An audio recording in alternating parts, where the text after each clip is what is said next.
천국의 언어를 회복하라라고 하는 제목 가지고 함께하는 말씀을 나누겠습니다. 우리 5월을 가정의 달인데 또 우리 2부 예배 때는 또 좋은 강사님 모셔서 또 말씀을 전하시는데요.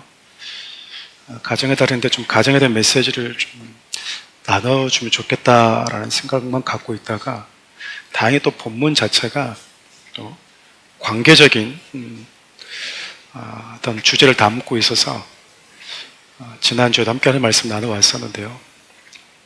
오늘 좀 언어에 대해서 좀 여러분과 조금 생각해 보면 좋겠다라는 마음이 있었습니다. 인간은 사회적 동물이다 보니까요, 혼자 살 수 없는 것 같아요. 그렇죠. 무인도에서 사는 것도 하루 이틀이지, 인간이 혼자 산다라고 하는 것은 거의 불가능한 일인 것 같습니다. 평생 인간이 혼자 사는 것, 그만큼 비극이 있을까?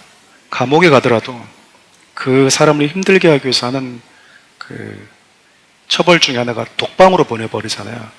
관계를 차단시켜 버리는 거죠. 사람은 누군가를 만나야 되고요, 또 누군가와 관계를 맺고 소통을 해야 되는 존재인 겁니다.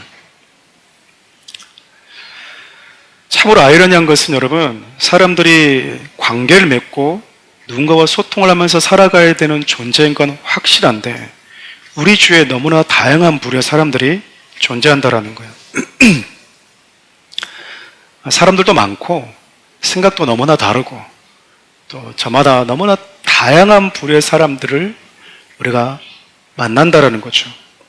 그 모든 사람들 우리가 다 만날 필요도 없고, 그 모든 사람과 다 관계를 맺고 살 필요는 더더욱 없는 것 같아요. 수많은 사람들이 있는데 그 많은 사람들 가운데 내가 누구와 관계를 맺으면서 살아갈 것인가? 어떤 사람과 내가 관계를 맺고 살아가는 것이 서로에게 유익이 되는 것인가를 우리가 곰곰이 생각해 보는 것, 전 지혜라고 생각합니다. 여러분들은 다양한 부류의 사람들 가운데 여러분들이 만나본 사람들도 많이 있을 텐데, 누구와 친밀한 관계를 맺고 싶다는 생각을 해보셨습니까? 누구와 좀 가깝게 지내고 싶다. 누구와 친구가 되고 싶다. 저 사람과 내가 좀 친구가 되었으면 좋겠다라고 생각하는 사람 혹시 있어요? 내 삶의 가장 가까운 거리에 두고 싶은 사람. 어떤 사람과 내가 결혼을 하고 어떤 사람과 내 삶의 동반자로 함께 살아가고 싶은지 생각해 보신 적 있으세요? 나 어떤 사람 만나고 싶다. 혹시 생각해 보신 적 있으십니까? 저마다 좀 기준이 좀 다르겠죠. 만약 여러분들 저에게 질문하신다면 저는 말을 예쁘게 하고 센스 있게 할 줄 아는 지혜로운 사람이라고 말하고 싶어요. 말을 예쁘게 할 줄 아는데 참 센스 있게, 말을 예쁘게 해도 센스 있다라고 하는 건 상황, 시기에 적절하게 쓸 수 있는 그 지혜로움을 가진 사람, 그런 사람들을 가까이 두면 참 좋지 않나라는 생각을 합니다. 왜냐하면 여러분, 말은요, 놀라운 힘과 보이지 않는 영적인 요소를 함께 가지고 있는 참 독특한 힘을 가지고 있기 때문에 그래요. 어떻다고요? 말은요, 영적인 요소를 담고 있는 특별한 힘이 있어요. 우리가 여러분 누군가 지쳐있을 때 그 사람을 위로할 때 뭘로 많이 위로합니까? 말로 합니다. 한 사람의 운명을 결정짓는 삶의 방향성을 결정할 때요, 의논하고 사랑을 표현할 때 사용하는 모든 것들이 다 뭐죠? 언어입니다. 말이라고요. 언어를 사용한다라고 하는 거죠. 말은 모든 영역에 있어서 너무나 중요한 수단이에요. 그리고 참 놀라운 능력을 가지고 있습니다. 야고보서는 이 언어의 중요성, 혀의 중요성을 이렇게 표현했어요. 우리 야고보 3장 4절에서 5절 말씀을 표준 세번역으로 함께 읽어볼까요? 보십시오. 배도 그렇습니다. 배가 아무리 커도 또 거센 바람에 밀려도 매우 작은 키로 조종하여 사공이 마음먹은 곳으로 끌고 갑니다. 이와 같이 혀도 몸에 작은 부분이 있지만 큰 일을 할 수 있다고 자랑합니다. 보십시오. 아주 작은 불이 굉장히 큰 숲을 태웁니다. 성경은 말의 파워가 얼마나 강하고 무서운지, 그 영향력이 얼마나 큰지를 이야기를 하고 있어요. 거대한 그 배를 움직이는 게 선장이 두 손에 쥐어져 있는 작은 키라는 거예요.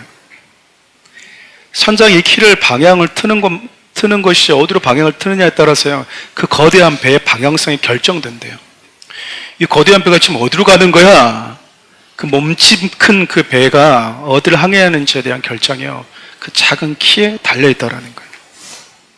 여러분, 천하보다 귀한 한 사람의 영혼을 천하보다 귀하다고 표현하는데, 그 한 사람의 삶의 방향성을 결정짓는 게 말이라니까요. 또 여러분, 언어는 방금 읽었던 것처럼 불과도 같대요. 최근 상반기 가장 최악의 자연재해 그 1위를 보니까 이번에 LA에서 일어났던 그 산불을 언급을 하더라고요. 그 산불이 여러분 작은 불씨에서 시작되지 않았겠어요? 근데 그 작은 불이요, 상상을 초월할 만큼 거대한 지역을 다 불로 태워버리는 거예요, 산지를. 그래서 야고보서는 언어가 불과 같다라고 표현을 합니다. 작은 불이 큰 숲을 태워버리듯이 아무 생각 없이 하는 말이 엄청난, 내가 생각했던 것보다도 그 이상의 상상을 초월하는 파괴력을 가지고 있다는 거죠. 절제되지 못하고 제어되지 못한, 통제되지 못한 이 언어가요, 지옥불처럼 무섭다라고 이야기를 합니다. 아마 여러분들이 인생을 살아오면서 한번 내가 내뱉은 말로 인해서 여러분들이 홍역을 치른 경우가 참 많지 않을까 싶어요. 내가 했던 그 말들로 인해서 돌아오잖아요. 누군가가 내가 했던 말 때문에 어떤 영향을 받잖아요. 뜻하지 않게 내가 했던 말들로 인해서 누군가가 상처를 받고 마음을 닫고, 그렇게 친했던 친구가 어느 순간 나와 만나지 않으려고 하는 일들, 여러분들 인생을 살아오면서 모두가 다 경험해보지 않았을까 싶어요. 저도 마찬가지거든요. 성경은 여러분 말이 그만큼 무섭다라고 이야기를 합니다. 실제로 여러분 방금 말씀드렸던 것처럼 친밀했던 관계가 틀어지는 것, 사랑하는 부부간의 이 갈등의 원인, 믿음의 사람들이 모였다고 하는 믿음의 공동체 안에 크고 작은 갈등의 주된 원인을 살펴보면요, 말인 경우가 참 많아요. 서로 말을 주고받으면서 스파크가 일어나는 것이죠. 물론 어떤 말들을 내 방식대로 해석하는 것도 문제일 때가 참 많습니다. 여러분, 어떤 말을 들을 때 조심하셔야 되는 거예요. 그래서 제가 성도들 이렇게 쭉 이렇게 만나보면서 느낀 건, 아무리 옳은 말을 해도 성도들은, 성도들이 아니라 저도 마찬가지고 사람들은 그 말을 해석을 자꾸 하더라고요. 해석을. 제가 며칠 전에 한 그 인스타, 우리 형제님이 쓴 인스타를 잠깐 봤는데, 초청받아서 강연을 갔는데 사진이 이렇게 떠 있는 거야. 똑같은 사건에 대해서 전혀 다른 기사를 보낸 그 신문들 한 6개 정도를 이렇게 해놨더라고요. 똑같은 말을 했는데 신문마다 다르게 기사가 실리는 거야. 왜 그럴까요? 요즘 기자들이 자꾸 해석을 하는 것 같습니다. 그러니까 이 팩트를 전달해 줘야 되는데, 이 팩트가 아니라 자기가 그것을 한 번 더 걸러서 해석해서 그 해석한 내용들을 팩트라고 생각해버리는 거죠. 어떤 이야기를 들으면 그 말을 있는 그대로 받아들여야 되는데, 내가 살아오면서 겪었던, 그렇잖아요. 똑같은 말이지만 어떤 사람은 그것을 긍정적으로 받아들이는 사람이 있고, 어떤 사람은 그 표현을 부정적으로 받아들이는 사람이 있지 않겠어요? 그러니까 내 방식대로 상대가 하는 말을 해석해서 그 사람이 어떤 의도로 그 말을 했는지를 전혀 관심 없어 하는 채 마음을 닫아버린 경우가 되게 많아요. 왜냐하면 우리는 내 내면에 있는 생각들을 논리적으로 상대가 이해하기 쉽게 표현하는 데 있어서 미숙하기 때문에 그렇습니다. 말 잘하는 사람들은요, 내 안에 있는 하고 싶은 말을 논리 정연하게 상대가 오해하지 않게 말을 참 잘합니다. 그런데 그걸 잘 해보지 못하시는 분들은요, 내 안에 있는 말들을 상대가 이해하기 쉽게 논리 있게 표현을 잘 못해요. 그러니까 자기가 얘기하면서 뭐 하죠? 답답한 거예요. 아니 그게 아니라 이 말은 무슨 얘기인가요? 내가 논리적으로 내 마음을 너에게 잘 전달을 지금 못하고 있다는 뜻 아니겠습니까? 그러다 보니까 오해가 또 생기는 거예요. 여하튼 여러분, 말이라고 하는 것은 서로를 친밀하게 만들기도 하고 그 친밀감을 깨트려 버리기도 하는 것 같아요. 오늘 읽었던 요한복음 6장의 말씀을 보면 말은 그냥 또 단순히 전달이 아니라 그 말 속엔 영이 또 담겨 있대요. 영이. 예수님께서 그런 말씀하시죠. 내가 이르는 말이 영이다. 생명이다. 그러니까 예수님이 하신 말 속엔 생명이라고 하는 영이 담겨져 있었다라는 거예요. 한 사람이 여러분 어떤 영의 지배를 받고 있는지를 고스란히 담고 있는 것이 말이라는 거예요. 다시 말하면 여러분 그 사람이 어떤 사람인지 그 사람 안에 무엇이 담겨 있는지를 보려면 그 사람이 습관적으로 자주 사용하는 말을 보면 알 수 있다는 거죠. 여러분 우리 오순절 마가다락방을 보면 제자들이 모여서 기도하잖아요. 성령님이 오셨어요. 성령님이 오셔서 가장 먼저 하신 일 중에 하나가 제자들의 말을 건드리는 거였습니다. 하나님께서 왜 인간의 언어를 건드리셨을까? 왜 기도하고 있는 하나님의 은혜를 간구하는 자들의 언어를 건드리셨을까? 생각해 보면 말만큼 영적인 게 없기 때문에 그래요. 그래서 여러분 은혜 받은 자는요 말부터 바뀝니다. 성숙한 자는 여러분 표현부터 달라져요. 말을 예쁘게 하는 정도가 아니라요. 예쁘게 하는 말 정도가 아니라 센스 있게 상황에 맞게 말할 수 있는 지혜가 있다고요. 언어에는 능력이 있기 때문에 그렇습니다. 여러분 실제적으로 여러분 특정한 사람이 어떤 영의 영향을 받고 살고 있는지 알고 싶으면 앞서 말씀드렸던 것처럼 그가 어떤 말들을 습관적으로 하는지 좀 살펴볼 필요가 있어요. 여러분 우울한 영의 지배를 받고 사는 사람들은요 매일마다 죽고 싶다. 그냥 회의론 중에 빠져 있는 거예요. 뭘 봐도 기쁘지가 않아요. 뭘 봐도 이 기운이 나지가 않아요. 그리고 원래 마치 내가 우울한 것이 우울한 사람으로 태어나서 그런 것처럼 정당화합니다. 그래서 그 사람 옆에 딱 앉아있으면 뭐 하죠? 나도 뭐 해줘요? 함께 우울해지는 경우 있잖아요. 여러분 분노에 사로잡힌 사람들도 있어요. 이 사람은 늘 뭐에 사로잡혔냐면 화가 나 있어요. 얼굴을 봐도. 눈썹이 이렇게 삼자 이렇게 갈매기 눈썹이 되죠. 뭔 얘기만 뭐 하죠? 데시벨이 일단 높습니다. 여보 그거 어디서 뭐 이렇게 막 얘기해요. 소리가 일단 커요. 소리. 여보 뭐 이렇게 화나서 뭐 화나 뭐 이렇게 얘기하죠. 화났잖아 지금. 화났다고 하면 더워요? 당신 화난 것 같아요. 뭐 내가 화났다고 더 화를 내는 분들 있잖아요. 이게 분노가 그냥 기본적으로 깔려 있는 분들이 있어요. 뭘 보든지 간에 열받아 있죠. 차 타고 가다가도 뭐예요? 자기가 새치기 할 때는 괜찮아. 누가 싹 끼어들면 막 창문 내렸다가 이게 그림이 있으면 죄송합니다 하고 다시 이렇게 철저하게 약자에 강하고 강자에 약한 사람들. 여러분 탐욕의 영에 지배받고 있는 사람들은요 만족할 줄 몰라요. 내가 무언가를 가져도요 나 원래 이거 아니야. 나 더 좋은 거 갖고 싶었어. 루비통 산 사람들은 에르메스가 없어서 또 열받고 에르메스가 최고인가? 그렇잖아요. 짝퉁 사면은 와 좋아 그랬다가 찐통 본 사람 보면 또 뭐야?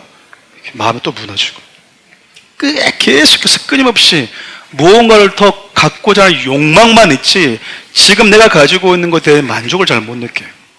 여러분 음란행에 사로잡혀 있는 사람들은요 뭘 보든지 간에 다 그것과 연관시키는 겁니다. 저거 이것 같아. 그래서 말 한마디 딱 잡아키쳐가지고 뭐라고 뭐 이렇게 하는 분들 있잖아요. 습관적이야. 노래도 맨날 그런 이상한 노래만 불러요. 음담 패설이 입에서 그냥 끊이질 않는 거예요. 왜 그러죠? 왜 그런 말을 하죠? 그의 말이 뭘 공개하는 거죠? 내가 지금 이 말을 자주 쓴다라고 하는 것은 그 말에 담겨져 있는 그 영에 내가 익숙해져 있습니다라고 하는 표현과 똑같은 거예요. 그래서 여러분 음란하게 사로잡히는 분들은 계속 음란한 말만 합니다. 뭘 봐도 사물을 보든 대화를 하든. 여러분들은 어떤 영의 지배를 받고 있는 것 같아요? 모르시겠으면 어떤 말을 많이 쓰는지 한번 모아보세요. 습관적으로. 그래도 모르시겠으면 여러분 가장 가까이 있는 사람한테 물어보세요. 내가 상당히 일부분이라고 하잖아요. 그렇죠? 여러분 내가 나를 가장 잘할 것 같죠? 나는 항상 이유가 있잖아요. 그렇게 할 만한 이유가. 그렇지 않나요? 가장 가까이 있는 내 배우자가 보는 내가 여러분 정확할 때가 더 많아요. 나는 아니야라고 말해도 배우자가 아니야 당신 그런 경우가 많아 그러면 아니라고 싸우지 마시고 그래라고 하면 돌아봐 보세요. 돌아보시라고요. 가장 내 곁에 있는 사람이 내 말을 가장 많이 듣는 사람, 여러분의 자녀들이요 의외로 여러분들을 잘 어떤 사람인지 정확하게 해석할 수 있어요. 우리 아빠 오랜만에 자주 싸워요 그러잖아요. 엄마 아빠 언제 싸웠다고 그래? 자주 싸운 거예요. 자주 싸운 거라고요. 엄마는 맨날 화내잖아. 엄마가 언제 화냈어? 화냈던 거예요. 그 해맑은 아이들이 뭔 거짓말을 하겠습니까? 그렇지 않아요? 그러면은 아니야 내가 언제 화냈다고 그래? 그럼 절대 안 바뀌는 거예요. 나는 그럴 만한 이유가 있어? 절대 안 바뀝니다. 내가 생각하는 것에 대해서 내가 말한 것에 대한 충분한 이유가 있다고 생각하는 사람은 절대 바뀌지가 않아요. 그래서 여러분 겸손하게 부부간에 정말 마음을 터놓고 쓰는 좋은 친구 간에 그런 대화들을 하면 참 좋아요. 직언해 주는 거잖아요. 내가 좀 이런 부분이 있어. 뭐 그래! 이렇게 화내지 마시고 여러분. 아 그래? 나는 잘 모르겠는데 그런 부분이 있어? 그래. 여보 당신 이런 부분이 있어요. 조용해. 다 그럴 만한 이유가 있으니까 그래. 그렇게 얘기하지 마시고 아 그래? 그러면 내 안에 습관적으로 쓰는 그 말들로 인해서 그 말에 담겨지는 그 영에 내가 너무 길들여져 있는 것은 아닌가 돌아봐야 된다니까요. 그래서 부부간에 대화할 때 당신은 내가 하는 말을 통해서 어떤 영적인 분위기를 느끼는지를 물어보면 돼요. 오늘 창세기 4장 강의로 넘어가려고 하다가요 이 언어에 대해서 여러분과 조금 더 생각해 보고 싶었습니다. 여러분 인간들이 사용하는 언어를 그 기준에 따라서 참 다양하게 분류할 수 있겠지만 이 내적, 외적인 차원에서 본다면 크게 두 종류의 언어로 나눌 수 있다고 생각해요. 첫 번째는 우리 모두가 들을 수 있는 소리의 언어입니다. 제 소리가 아마 여러분 귀에 들리시잖아요. 저도 들리거든요. 그러니까 나를 포함해서 우리 모두가 들을 수 있는 소리의 언어예요. 이것은 여러분 나를 포함해서 상대가 듣기 때문에 나뿐만 아니라 우리 모두에게 영향을 미칩니다. 소리를 내기 때문에요 나뿐만 아니라 내 말을 듣는 사람들에게도요 직간접적인 영향을 미치게 된다는 거예요. 내가 기분 나쁜 말을 하잖아요. 그럼 나만 기분 나빠지는 게 아니라 그 말을 듣는 사람도 어떻게 되는 거죠? 같이 기분 나빠지는 거예요. 불만 불평을 하면요 분노하면요 나만 열받는 게 아니라 그 말을 듣는 사람도 함께 불쾌해진다 그 말이에요. 그러니까 이 언어는 나를 포함해서 내 말을 듣는 모든 사람들에게 직간접적인 영향을 줍니다. 두 번째 언어가 있어요. 그것은 나만 듣는 내면에서 들리는 언어예요. 첫 번째는 제가 지금 소리를 내듯이 저뿐만 아니라 여러분들이 함께 듣는 소리가 있고요. 언어가 있고요. 아무도 듣지 못하고 나 혼자만 듣는 언어가 있다니까요. 보통 우리가 이거를 마음의 생각이라고들 많이 표현합니다. 내면의 언어다 보니까 상대는 들을 수 없고 오직 나 혼자만 듣는 말, 나 혼자만 듣는 언어인 거예요. 그러다 보니까 이 언어는요 상대방에게 영향을 주지는 않습니다. 아니 절대적으로 나 자신에게 영향을 줘요. 그러니까 생각이 많다라고 하는 건 뭘까요? 그러니까 내 속에서 들리는 말소리가 너무 많은 거예요. 그러니까 눈을 감아도 자꾸 생각해서 뭐 하는 거죠? 계속 얘기를 하고 있어요. 말소리가 끊이질 않는 거예요. 여러분 우리가 친구들과 대화하다가 뭐 할 수 있습니까? 그만하자. 그래 미안해 그러고 끊잖아요. 내면에서 들리는 생각은 내가 끄지 않으면 꺼지지가 않는 거예요. 눈 감았다고 해서 잠자는 게 아니다 그 말이에요. 그래서 여러분 생각이 많은 사람들은요 잠을 잘 못 잡니다. 잠을 잘 못 자요. 왜죠? 계속 내 안에서 뭐가 들려요? 말소리가 들려. 계속 말소리가 들려. 눈 감았는데 회사에서 하는 소리가 들리고 자식들 했던 소리가 들리고 아침이라고 하는 상황이 나한테 하는 말소리가 들리고요. 계속 소리가 내 안에서 밤샘 토크가 이루어지는 거예요. 그러니까 여러분, 내 안에서 소리가 들리면 뭐 할 필요가 있는 거죠? 그 말들을 좀 차단할 필요가 있는 거예요. 여러분, 지난 시간 우리가 범죄한 인간이 에덴에서 쫓겨났을 때 하나님께서 아담과 하와를 쫓아내시잖아요. 그 인간이 범죄했을 때 그 아담의 죄로 인해서 땅이 저주를 받았는데 땅이 가시 엉겅퀴를 내는 땅으로 바뀌어버렸다라고 했잖아요. 정원이 가시와 엉겅퀴를 내는 황무지로 바뀌어버렸다라는 거죠. 여러분, 참 특별하게도 저와 여러분들이 태어나면요, 저와 여러분의 내면의 밭도 똑같습니다. 저와 여러분들이 향기 나는 말할 수 있는 그 토양이 아니에요. 저와 여러분들이 이 죄의 속성을 가지고 태어난 모든 인간들은요, 가만히 내버려 두면 우리 말에 좋은 언어들이 안 나옵니다. 상대방을 찌르고 아프게 하는 언어가 너무 쉽게 튀어나오는 존재로 전락해버렸다, 그 말이에요. 근데 여러분, 오늘 읽었던 말씀을 보면 원래 인간이 그런 언어를 썼냐? 그런 언어를 쓴 게 아니었대요. 우리 창세기 2장 22절 23절 함께 읽어볼까요? 여호와 하나님이 아담에게서 취하신 그 갈빗대로 여자를 만드시고 그를 아담에게로 이끌어오시니 아담이 이르되 이는 내 뼈 중에 뼈요 살 중에 살이라. 이것을 남자에게서 취하였은즉 여자라 부르리라 하니라. 하나님의 형상을 따라 지음받은 아담이 성경에서 처음 말하고 있는 장면이 바로 이 본문이에요. 그래서 상당히 좀 의미가 있습니다. 왜냐하면 범죄하기 이전에 인간이 사용했던 처음 언어거든요.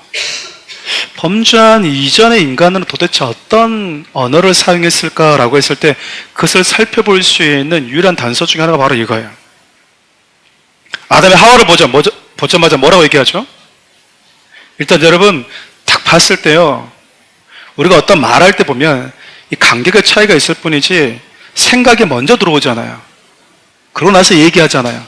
생각 없이 말하는 분들도 있어요. 왜냐면 그 말이 생각과 너무 붙어 있기 때문에 그래요.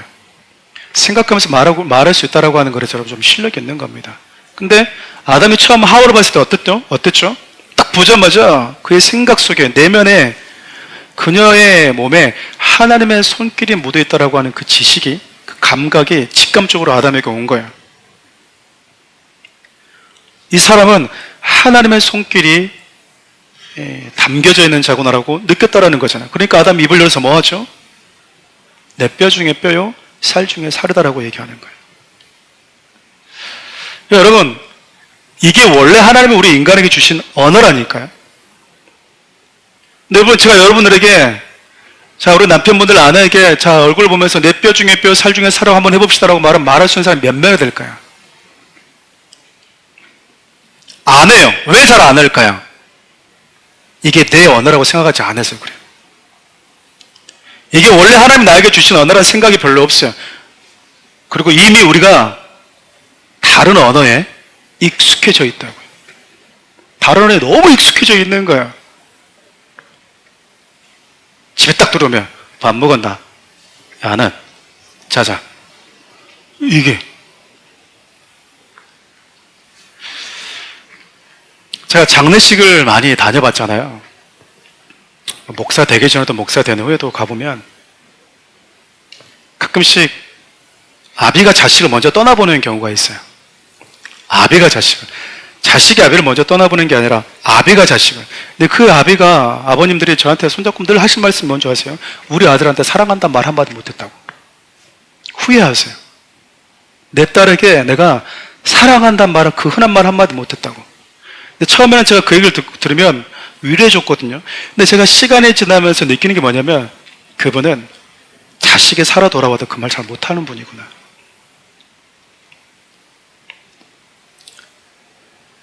못하는 분인 거예요.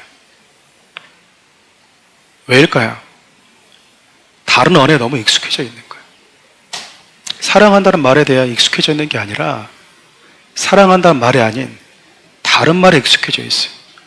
사랑해서 만난 내 아내에게, 내 남편에게 사랑한다는 말을 못하고 있다고 하는 건요, 다른 언어에 이미 익숙해져 있다고요. 그러니까 여러분, 손해보면서 살고 있다라는 겁니다. 우리 그러잖아요. 내가 이걸 안 하면 아무것도 안 해야 되는데 이걸 안 하면 내 의지와 상관없이 이런 언어를 쓴다니까요. 무슨 말씀인지 아시겠습니까? 내가 하나님의 말씀대로 하지 않으면 그걸로 끝나는 게 아니라 하나님의 말씀과 반대된 그 어떤 거를 선택하면서 사는 게 인간이에요. 여러분, 아담이 딱 범죄하자 인간의 언어가 어떻게 바뀐지 한번 볼까요? 창세기 3장 12절인데 함께 읽어봅시다. 아담이 이르되 하나님이 주셔서 나와 함께 있게 하신 여자가 그가 그 나무의 열매를 내게 주므로 내가 먹었나이다. 아담이 하와를 처음 봤을 때 범죄하기 전에는요, 그 여인이 누군지를 안 거예요. 저는 하나님이 참 지혜롭다고 생각하세요. 너무 멋있는 분이세요. 왜냐면 아내를 만들 때, 여자를 만들 때 아담을 깊이 뭐하게 하시죠? 여러분, 아담이 앉았으면 어떻게 됐겠습니까? 아담이 자지도 않은 상태에서 하나님 만들었으면 무슨 일이 벌어졌을까요? 아니, 코 좀 높이고 하나님. 아니, 앉아, 눈 좀 더 크게. 그러지 않았겠어요? 아, 키 너무 커요. 좀 더 줄이세요. 말이 엄청나게 많았으니 안 했겠어요? 그래서 하나님 뭐 해버린 거예요, 그냥. 가만히 있어, 나는. 그냥 재워버렸어. 그리고 눈 딱 뜨자마자 뭐 한 거예요? 아담이 처음 딱 보니까 다 좋은 거예요. 너무나 보기 좋았다고요. 그 여인이 누군지를 안 거예요. 여러분, 사랑의 시작, 아름다운 천국의 언어의 시작은요, 그 상대방이 누군지 아는 올바른 성경적 지식에서부터 출발하거든요. 내 아내가 누군지를 모르는 거예요, 사람들은. 내 몸이라고 하는 게 알면은 뭐 할까요? 소중해. 그런데 내 몸이라고 느껴지지 않은 걸 어떻게 하겠습니까? 다른 여자가 내 몸처럼 느껴지는데, 다른 남자가 내 몸처럼 느껴지는데 뭐 어떻게 이거를. 그래서 여러분, 범죄니까 아내들이, 이 부부가 어떻게 바뀌죠? 가장 소중한 사람입니다라고 했다가 이제는 뭐죠? 네 때문이야. 네 때문이야. 네가 원인 제공자야. 네가 원인 제공자. 남자들이 많이 좀 그런 것 같아요. 여성들이 지혜롭잖아요. 여성들이 지혜롭습니다. 맞습니까?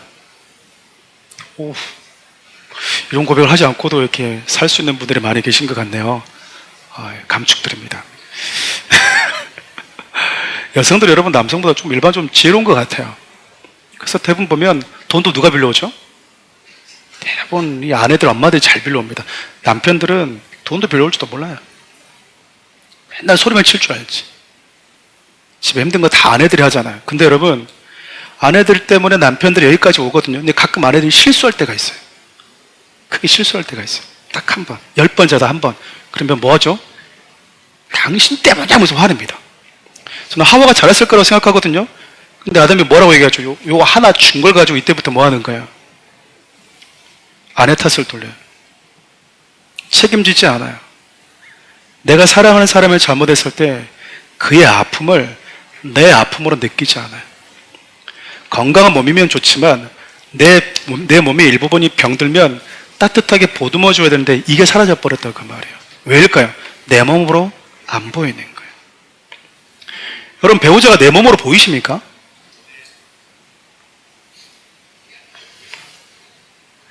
배우자가 내 몸으로 보이세요? 혼자 그렇게 있을 때, 그 외롭게 있을 때, 힘들 때, 아플 때, 여보 나 여기가 좀 아파요.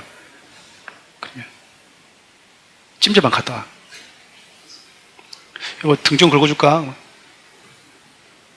벽에다 대고 긁어. 막 효자손 있잖아, 막 이런 거 있잖아요. 자기 아플 때 주워달라고 하면 더 세게 왼쪽 막 이렇게 하다가 여보 나 이거 좀 아파 그러면 에이, 됐어? 막 이러잖아요. 네 몸이면 그렇게 하겠냐 그 말이에요. 우리 그렇게 한다 그 말이에요. 여러분, 저도 우리 아내 주무를 때 어떻게 하는지 의지를 드립니다. 내 몸이야 이렇게 하면서. 그래서 어느 순간부터 됐어라는 얘기 안 합니다. 당신이 됐다고 할 때까지 할 테니까요. 얘기하세요. 이거 주물러줘요. 대부분 뭐 하죠? 자기 아플 때 아내가 주물 때는 막 진짜 여자들 여러분 성의 있게 주물러줘. 남편 주무르는 아내들 보면. 근데 아내 뭐 아파요 그래서 주물러달라고 하면 남편들이 주무르는 거 여러분 봤습니까? 뭐 어떻게 하는 거야 나보고. 됐지 몇 분 빨리 얘기해. 2분? 정확히 알아서 시간 다 됐어 끝 이렇게 하잖아요. 안 그래요? 뭐 나만의 얘기인가? 철없었을 때 찜질방 가라고 그러니까 마사지 가 돈 줄 거니까 이러잖아요. 그러니까 여러분, 범죄니까 뭐가 사라져 버린 거예요? 그래서 여러분, 아내를 미워하는 자는 자기를 미워하는 자라고 얘기한다고요. 아내를 미워하는 사람은 자기를 미워하는 사람과 똑같다고 얘기하는 거예요. 우리가 성경을 읽고 하나님의 말씀을 듣는 이유는요, 내가 생각하는 그 생각이라고 하는 게 있어요. 근데 이 생각이 옳다 그르다라고 하는 그 기준이 없잖아요. 우리의 삶의 경험들일 때가 많거든요. 그런데 하나님의 말씀이 내 삶의 기준으로 바뀌기 시작하는 거예요.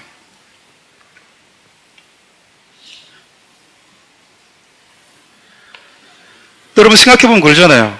우리가 왜 그렇게 살아갈까? 하나님이 그런 언어를 주셨음에도 불구하고 왜 우리는 하나님이 주신 그 언어를 잃어버린 채 살고 있는가? 어느 순간 시간이 지나면서 그 잃어버렸다고 하는 것조차도 잊어버리는 거예요. 빼앗긴 것에 대해서 분노를 못 느끼는 거예요. 근데 여러분 창세기 말씀을 보면 이게 원래 우리 언어인데 빼앗겼네 그러면서 우리 안에 분노가 일어나야 된다고요. 내가 지금 사용하고 있는 언어가 다 왜곡된 언어였네.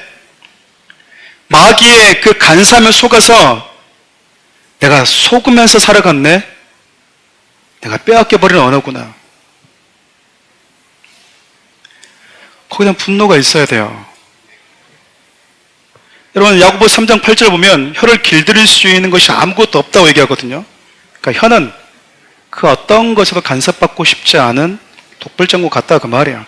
여러분 그래서 사람들이 보통 어떻게 얘기하죠? 오죽하면 야, 내 입 갖고 내가 하고 싶은 말도 못하니? 우리 보통 그런 말들 많이 하잖아요. 근데 성경은 어떻게 얘기하죠? 우리 베드로서 4장 11절 말씀 함께 읽어볼까요? 말하는 사람은 하나님의 말씀을 전파하는 사람답게 하고 봉사하는 사람은 하나님께 주시는 힘으로 봉사하는 사람답게 하십시오. 그리하면 하나님께서 모든 일에 예수 그리스도로 말미암아 영광을 받으실 것입니다. 영광과 권세가 영원 무궁하도록 그에게 있습니다. 아멘. 말을 하는 사람은 어떻게 말을 하래요? 하나님의 말씀을 전하는 사람답게 하래요. 여러분 제가 하나님의 말씀을 전하는 사람이잖아요. 하나님의 말씀을 전하는 사람은 하나님의 도구가 되는 거거든요. 마우스가 되는 거야. 하나님이 들려주기를 원하시는 하시고 싶어하는 메시지에 전달하는 도구가 되는 거거든요. 그래서 여러분들의 말씀을 들을 때 목사님을 통해서 하나님이 우리에게 주시는 메시지가 있다라고 듣는 거예요. 근데 그렇게 말할 때 뭘 하라는 거예요? 그렇게 말을 하래요. 그 사람의 말을 보면 저 사람은 하나님이 나에게 말씀하신 것처럼 느껴져. 이렇게 느끼도록 얘기해야 된다라는 거예요. 남편이 아내에게 이야기하면 아내는 우리 남편이 이야기하면 하나님이 나에게 말씀하신 것처럼 느껴져. 제가 또 저것도 하고 싶은 것도 얘기하고 있는데 그렇게 들리는 게 아니라 니나 잘해 니나. 교회에서나 그냥 연기하지 말고 니나 잘하라고 이렇게 얘기할 때가 많잖아요. 니나? 보통 그런 얘기 많이 하잖아요. 여러분 남편이 특별히 아내에게 어떤 이야기할 때 좀 소위 우리가 흔히 쓰는 비속어를 쓰면 씨알도 안 먹히고 있다고 하는 거 여러분 회개하셔야 되는 거예요. 회개하셔야 된다고요. 남편이 어떤 말을 할 때 이게 무겁게 다가오고 당신이 그런 의견이면 내가 따를게요. 아내가 그러고 있다면 남편의 모습 속에서 하나님의 말씀에 대한 권위를 아내가 느끼고 있다는 거잖아요. 근데 그러고 있지 못하다면 아내가 하는 말을 남편이 하는 말을 아내가 어떻게 느끼겠습니까? 니나 잘하세요. 그러고 끝나는 거예요. 아무리 좋은 말을 해도 생명에 담겨있는 말을 해도요 들어가지가 않는 거예요.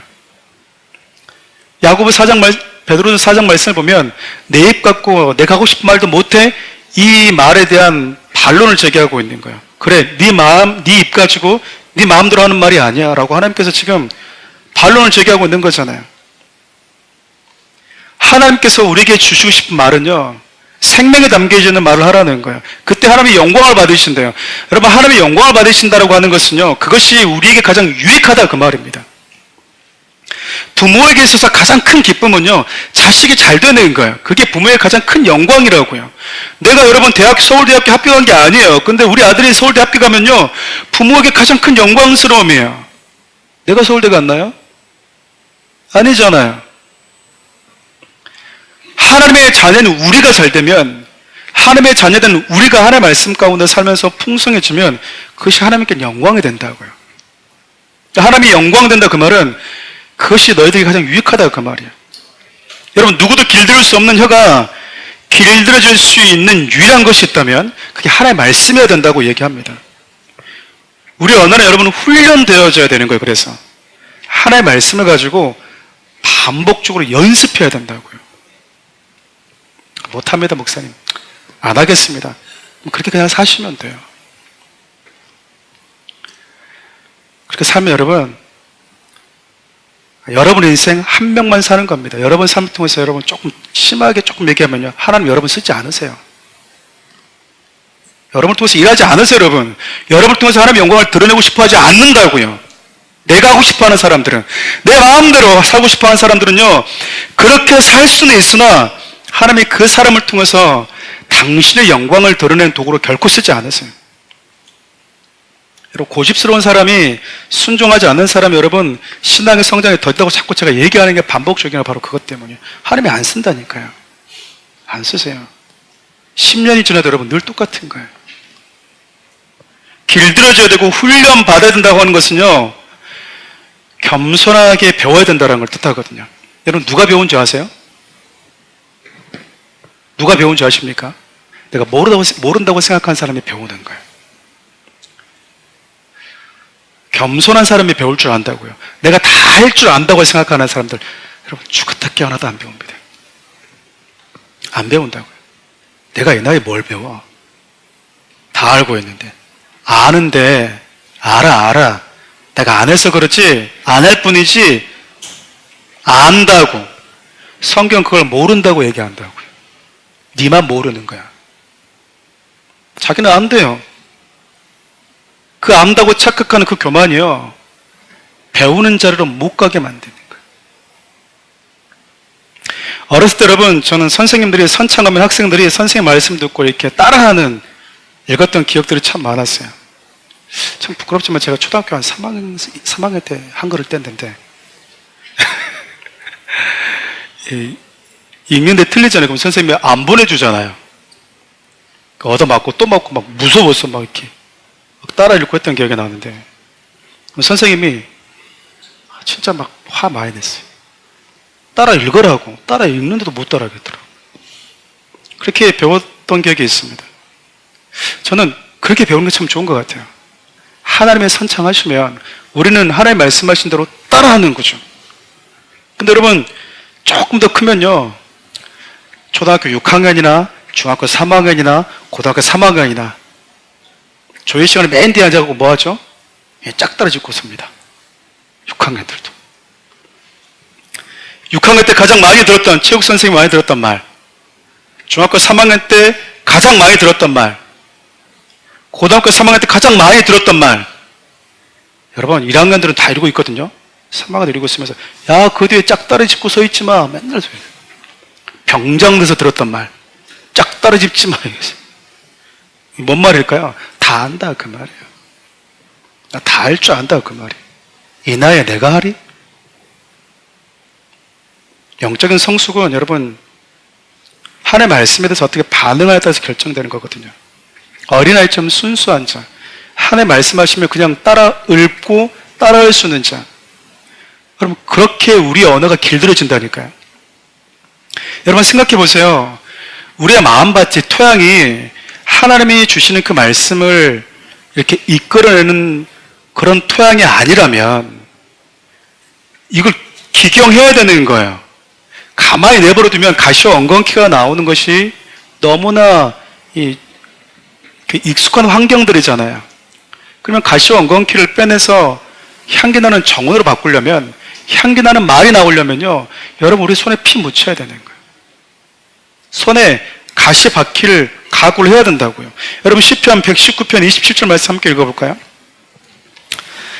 나에게 주의 법도의 길을 깨닫게 하여주소서. 그리하시면 내가 주의 기이한 일들을 작은 소리로 읊조리이다. 여러분 시편을 보면 내가 하나님의 말씀을 묵상합니다, 읊조립니다, 선언합니다, 선포합니다라고 하는 말들이 여러분 참 많이 나와요. 이게 무슨 얘기일까요? 내 혀를 반복해서 하나님의 말씀을 따라하면서 길들이겠다 그 말이에요. 여러분 은혜 받은 찬양만 여러분 몇 번만 한번 해보세요. 그럼 여러분 화장실도 갑자기 일하다가 흥얼흥얼 거릴 거예요. 그런 경우 안 해보셨어요? 찬양이 그냥 나도 모르게 나오는 거예요. 왜 나올까요? 아마 우리 찬양 인도하시는 분들은 아마 많이 느끼실 거예요. 싱어들도 많이 느낄 거예요. 앞에 찬양이 들어야 되니까 자꾸 찬양을 선곡하잖아요. 그럼 여러분 잘 때도요, 멜로디가 계속 여기서 맴돕니다. 그래요, 안 그래요? 안 그런가? 그래야 돼요. 그런다니까 여러분. 왜 그럴까요? 생각과 내 언어를 계속 뭐 했던 겁니까?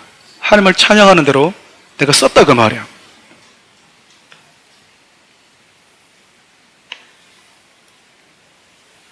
저는 사랑도 마찬가지로 생각합니다. 영어 잘하십니까? 영어를 잘하시나요?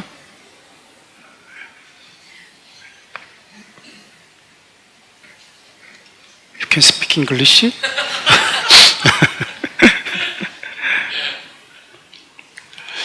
나이가 든다고 해서 여러분 저절로 영어를 잘하는 게 아니더라고요.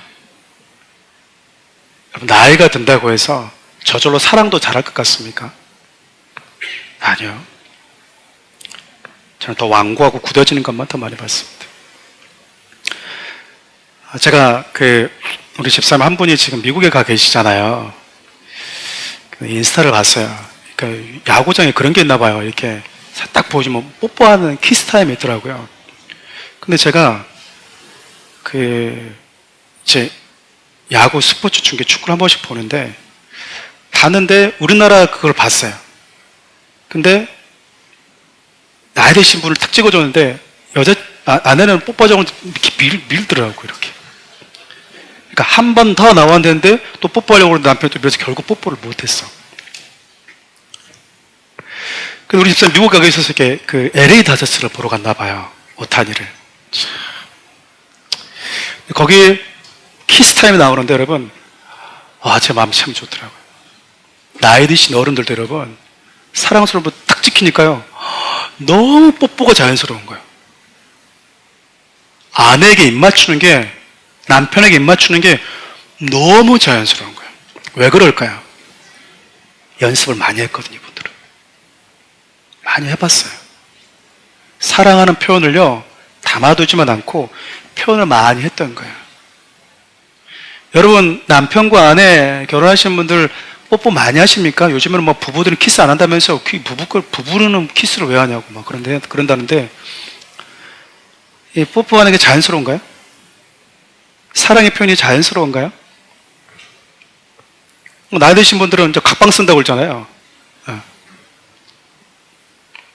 왜 그럴까 생각해보면 여러분 조금 양해해주고 들으십시오. 못 배웠어요. 그래. 안 배웠다고요. 더 얘기하면 안 배우려고 했던 거예요. 그냥 내 방식대로 가시와 엉겅퀴가 나오는 대로 황무지대로 그냥 살겠다고 나를 방치했다고요. 그리고 늘 탓을 돌려요. 우리 아버지가 나한테 한 번도 사랑한다는 말 안 했거든. 우리 엄마가 나를 따뜻하게 한 번도 안아준 적이 없거든. 매번 그런 탓만 합니다. 그래서 나는 아빠 엄마랑 담 쌓고 살거든. 잘났다. 10년 20년 지나도 상처받고 담 쌓고 살아 그렇게. 그래서 계속 얘기해요. 우리 아버지가 나 한 번도 안 안아줬거든요. 아버지 안 안아줬지만 너는 안아줄 수 있잖아. 우리 엄마가 나 한 번도 안 해줬거든요. 이렇게 얘기를 해요.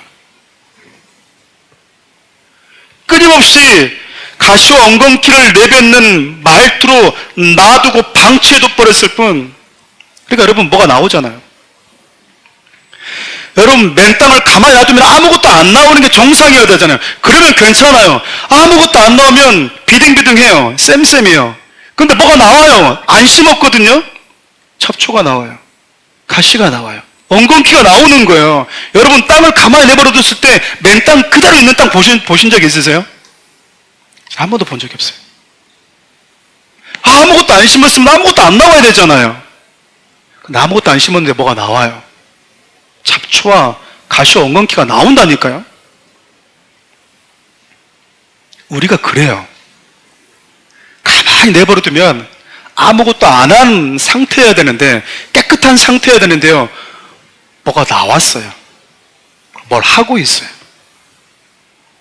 근데 그것이 성경과 반대된다고 하는 차원을 떠나서 생명이 없는 타고난 죄성을 가지고 있는,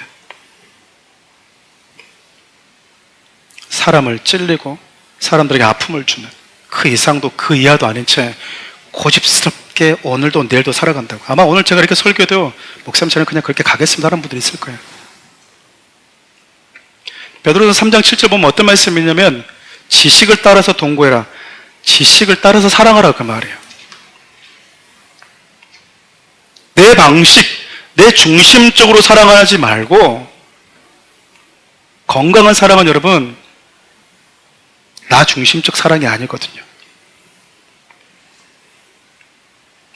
저는 사랑하는 우리 성도들이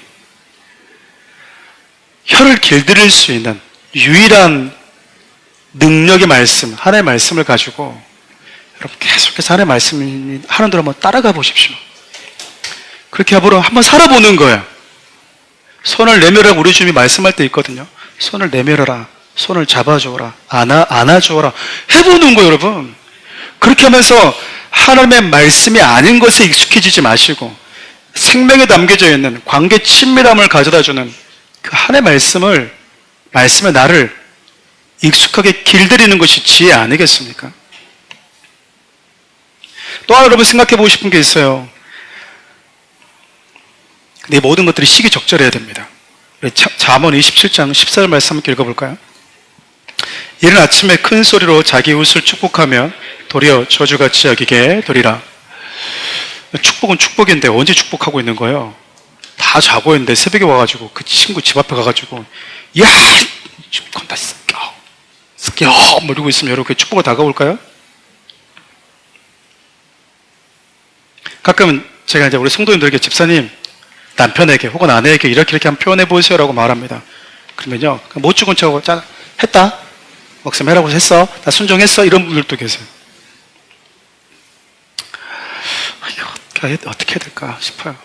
왜냐하면 여러분 중요한 이슈는요 무거운 이슈는 무겁게 다뤄야 되는데 중요한 이슈를 너무 장난스럽게 여겨버리는 거예요. 여러분 내가 우리 아내에게 사랑한다는 말을 예를 들어서 못했다고 칩시다. 그러면 내가 사랑한다고 말하면서 이걸 익숙해져야지 라고 아내에게 생각을 하면서 가야 돼요. 어떻게 말을 할지를 연습하고 가야 된다고요. 딱 섰을 때 여보 당신 할 말이 있어요. 뭔데? 당신에게 제가 사랑합니다. 이렇게 했는데 지나가다가 사랑해? 뭐라고? 했잖아 방금. 여러분 이렇게 가볍게 해버리면 안 된다고요. 그럼 여러분 이게 진심도 전달도 안 되고요 아무것도 안 되는 거예요. 그렇게 되다 보면 여러분 무슨 일이 생긴 줄 아세요? 오늘처럼 성경이 중요하게 다루고 있는 이슈를 얘기할 때도요 중요하게 안 다가와요. 성경이 이 메시지를 지금 중요한 이슈로 다루고 있는데요 어느 순간 중요하게 다가오지가 않아. 나는 왜일까요? 늘 장난식으로 했거든. 늘 가볍게 했거든. 그러면 사랑을 받는 사람도 마찬가지예요. 상대가 사랑을 쑥스러움을 이겨내고 뭔가 표현하면 여보 너무 고마워요. 당신 이렇게 해주니까 좀 낯설게 하는데 너무 좋다. 이렇게 해야 되는데 아이고 그냥 해가 또 서쪽에 뜨겠네. 왜 그래 갑자기 뭐 돈 필요해? 뭐 이러고 이래 여러분 끝나는 거예요. 끝나는 거예요. 이렇게 되면 왜 그래 뭐 잘못했어? 뭐 사고 쳤어? 돈 빌려줘? 이런 얘기하면 상대방의 진정성 있게 다가가는 것을 상대가 또 장난으로 받아들이는 거거든요. 그럼 여러분 훈련이 안 되는 거예요. 그때부터. 여러분 우리 이 하나님이 주신 것을 익숙함으로 만드는데 얼마나 사단이 이런 종류의 것을 가지고 장난치는지 몰라요. 쑥스러워도 여러분 진실되게 받아줘야 되는 거야. 그것이 한 번, 두 번 쌓이면서요 사랑의 표현에 있어서 배움에 있어서 서로가 진지하게 다가갈 수 있는 거라고요. 저는 이러한 신앙의 훈련들을 연습들을 할 때 부탁드리고 싶은 게 뭐냐면 다이어트 하듯이 하십시오. 다이어트 하듯이. 여성들은 늘 다이어트를 합니다. 어제 분명 다이어트 한다고 굳은 결심을 했는데 오늘 고기 먹고 있어. 그래서 제가 아니 당신 다이어트 한다고 안 그랬어요? 어제 했는데 오늘 다시 하려고요. 그래서 이제 여성들은 여러분 평생 다이어트예요. 매번 실패해도 결코 포기하지 않는 것. 다이어트. 좀 우습기도 하지만 여러분, 저는 신앙이 훈련이 이래야 된다고 생각해요. 그것이 옳다고 생각하면, 가치가 있다고 생각하면, 내가 오늘 한번 실패했으면 다시 해보는 거야. 다시 해보는 거야. 안 해. 안 해. 내 진정을 그렇게, 진심을 그렇게 가볍게 받아쳤다고? 그러니까 내가 안 하려고 하는 거야. 그게 아니에요. 모든 경우의 수를 내가 사랑에 고백할 때는요, 모든 경우의 수를 탁 각오하고 가는 거예요. 아, 내가 꼭 남편 이렇게 받아들이면 어떡하지? 장난치면 어떡하지? 이렇게 하면 어떡하지? 이렇게 하면 어떡하지? 그 모든 경우의 수를요, 다 안고 하나님이 나에게 주시는 그 말씀, 하나님이 나를 길들이기를 원하시는 그것에 나는 길들여지겠습니다 라고 하는, 여러분 온유하다라고 표현 아시잖아요. 온유한 사람은 따뜻한 사람이 아니에요. 온순한 것을 온유하다고 말하지 않아요. 온유하다고 하는 것은 여러분 길들여졌다는 뜻이에요. 우리는 착한 사람, 선한 사람 보면 이 사람 참 온유한 것 같아. 목사님 저 집사람 참 온유한 것 같아. 아니요. 온유하다라고 하는 것은 길들여졌다는 뜻이에요. 길들여졌다는 뜻이에요. 길들여진 야생마라고 하는 뜻이라고요. 길들여진 야생마. 여러분 길들여진 야생마라고 하는 뜻이 무슨 말씀인지 아시겠어요? 힘은 여전히 있어요. 힘이 사라져버린 게 아니에요. 힘은 그대로 있는데 그 힘이 길들여졌다고요. 뭐 있다고요? 힘이 길들여졌어요. 여러분에게 있는 성향과 어떤 이런 기질이 없어진 게 아니고요.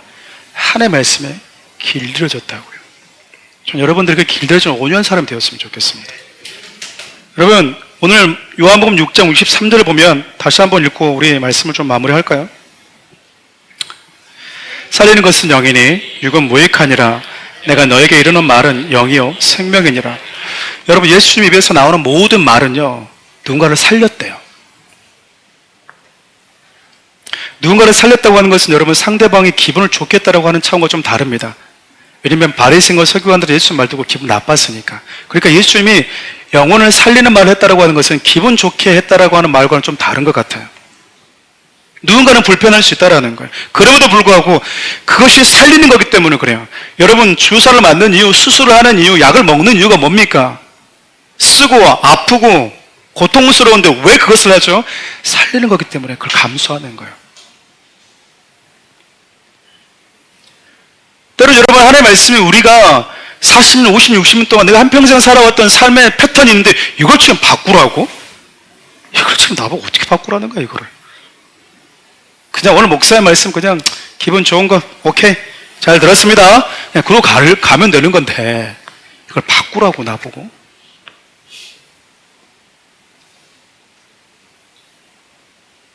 불쾌할 수 있죠. 그런데 하나님의 말씀 앞에 여러분들이 겸손하다면, 겸손한 사람이라면 하나님의 말씀이 내 삶을 이끌어 가도록 여러분 내어주십시오. 여러분 하나님의 음성을 듣고 싶어 한다는 성도를 참 많이 듣습니다. 하나님의 음성을 듣고 싶다고 하는 것은 그분의 메시지를 듣고 싶다는 의미 아니겠습니까? 하나님의 말씀대로 산다고 하는 것은 말씀이신 예수님을 따라 산다는 의미잖아요.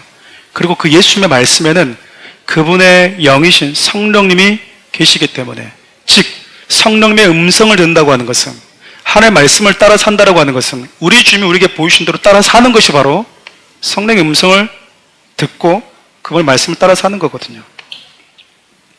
예수님의 입에서 내뱉는 모든 말들이요, 우리의 상한 마음과 우리의 죽었던 영혼을 다시 살렸어요. 생각해보면 여러분 마귀도 말로 아담과 하와를 유혹했거든요.